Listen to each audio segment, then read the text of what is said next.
Hello friends, કેમ છો બધા? આજે હું તમારા માટે લઈને આવ્યો છું Indian tacos in my style. તો ચલો આપણે કંઈક નવું બનાવ્યા છે.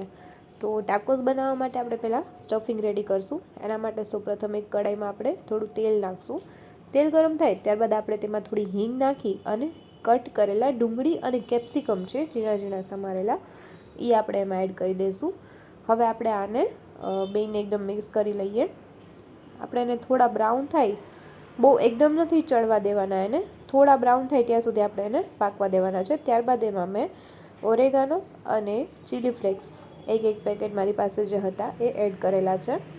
હવે આપણે આને ફરી મિક્સ કરી લઈએ. થોડું મિક્સ કરતાં પહેલાં આપણે એમાં થોડું એક મીઠું એડ કરશું, જેથી કરીને તે બરાબર ચડી જાય. તો હવે આપણે આમાં મીઠું એડ કરીએ અને બધું આપણે એકદમથી મિક્સ કરી લઈશું. આ રીતે કંઈક આપણે મિક્સ કરશું. ત્યારબાદ હવે એમાં બાફેલું બટેટું હતું ને, જે મેં છીણી અને એમાં એડ કરેલું છે. એક નાનકડું બટેટું છે, બહુ વધારે નથી લેવાનું આપણે. બટેટાથી શું થશે, જે આપણું જે ટેક્સચર આવશે એ એકદમ મિક્સ થઈ જશે એટલા માટે. અને ત્યારબાદ એમાં થોડું પનીર હતું, એ મેં છીણી અને આ રીતે એમાં એડ કરી અને મિક્સ કરી લીધું છે. તો આપણું સ્ટફિંગ આ રીતે રેડી થઈ ગયું છે. હવે આપણે લોટ બાંધી લઈશું. તો લોટમાં મેં અંદાજે લોટ લીધો છે. આશરે 1/2 કપ જેટલો મેંદાનો લોટ અને અડધો કપ જેટલો એમાં ઘઉંનો લોટ મેં એડ કર્યો છે. ત્યારબાદ એમાં આપણે મીઠું એડ કરીશું. મીઠું એડ થઈ જાય એટલે આપણે લોટને પાણી નાખીને બાંધી લઈશું. આ રીતના ટેક્સચરમાં આપણે લોટને બાંધવાનો છે. તો લોટ આપણો બંધાઈ જાય ત્યારબાદ આપણે તેમાં પાછું થોડું તેલ નાખી અને લોટને એકદમથી મસળી અને રેડી કરી લઈશું. ત્યારબાદ મેં એમાંથી આ રીતની એક પતલી પતલી રોટલી જેવું વણી અને રેડી રાખ્યું હતું. હવે એને આપણે તવા પર શેકવાનું છે, બટ કાચું જ શેકવાનું છે. આપણે એને એકદમ રોટલીની જેમ પકાવવાનું નથી, કાચું પાકું જ આપણે એને શેકી અને રેડી કરી લેવાનું છે, કંઈક આ રીતે. તો તમે જુઓ છો એ રીતે, બસ આવી રીતે જ આપણે એને પકાવવાનું છે, બહુ જ ઝાઝું નથી કરવાનું. આ રીતે બધું શેકી, રોટલી જે આપણે વણીને રેડી રાખી હતી બધી આપણે શેકી અને એક પ્લેટમાં અલગથી બધી કાઢી લઈશું. ફરી એકવાર પાછું તમને બતાવું, બહુ ઝાઝું નથી શેકવાનું, આપણે રોટલીને કાચી જ રાખવાની છે, કેમ કે ઓલરેડી પાછી ટોસ્ટ થશે એટલા માટે. આ રીતે આપણે એને શેકી લઈશું બધી રોટલીને. તો બધી આવી રીતે આપણે શેકી અને રેડી કરી લેવાની છે પહેલાં. ત્યારબાદ હવે આપણે એમાં એડ કરવા માટે એક સોસનું મિક્સર બનાવશું. તો એના માટે મેં લીધું છે થોડું માયોનીઝ, ટેસ્ટ અનુસાર. જો તમને માયોનીઝ વધારે ભાવતું હોય તો તમે વધારે પણ એડ કરી શકો છો. એમાં થોડું માયોનીઝ લીધું છે.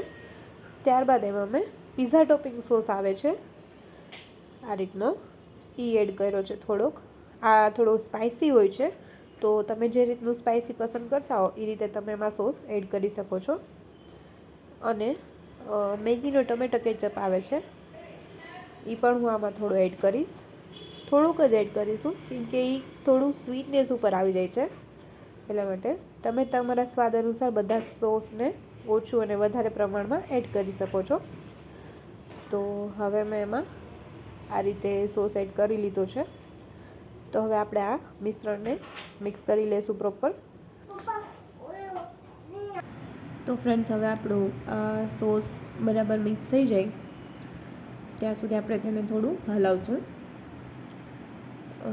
આ રીતે આપણે 3 સોસ પ્રોપર મિક્સ થાય ત્યાં સુધી આપણે એને હલાવવાનું છે, જેથી કરી બધાનો ટેસ્ટ એક સરખો આવે. અને ટેસ્ટમાં બી 3 સોસ સાથે કર્યા છે ને તો બહુ સારા લાગશે.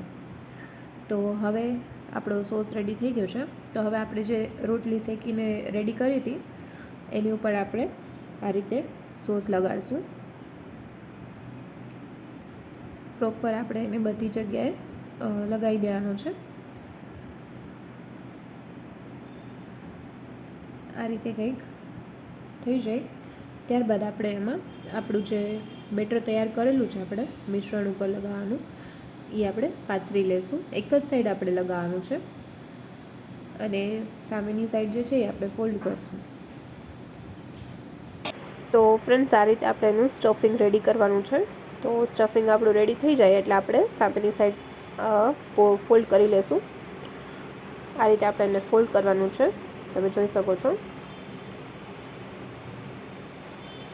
હવે આપણે આને ટોસ્ટરનું જે મતલબ સેન્ડવિચનું જે ટોસ્ટર હોય આપણે આને શેકશું.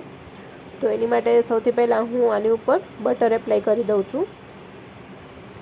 આ રીતે બધામાં મસ્ત બટર એપ્લાય થઈ જાય ત્યારબાદ હવે આપણે આને ટોસ્ટરમાં આ રીતે રાખી અને ટોસ્ટ કરી લેશું.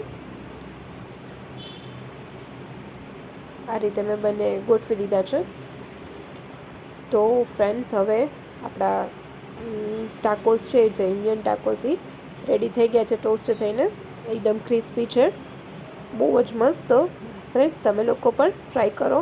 અને જો મારો વિડીયો પસંદ આવે તો ચેનલને લાઇક, શેર અને સબસ્ક્રાઈબ કરવાનું ભૂલશો નહીં.